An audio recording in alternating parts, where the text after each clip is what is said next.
पोराचा आणि बापाचा जो कॉल असतो ना त्याचं ड्युरेशन मॅक्सिमम 15 सेकंद असतं.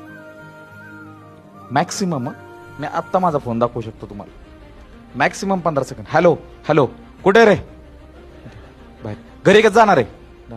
घरी पोचल्यावर कॉल कर. ओके. घरी गेलो. कुठे रे? बाहेर. काय करतात? ओके. जेवला का? ओके. आवाज असा काय येतोय? काय नाही, आजार येतो. गोळ्या खा. ठेवू का? ओके. तुमची तब्येत कशी? मला काय होतंय?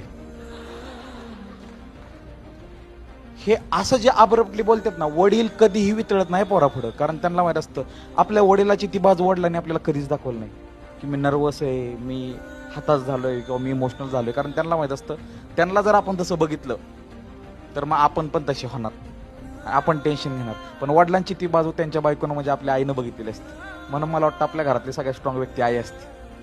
बरं, वडील आहेत नो डाऊट, बट आई पुढं सगळी व्यक्त होतात. नीट बघा.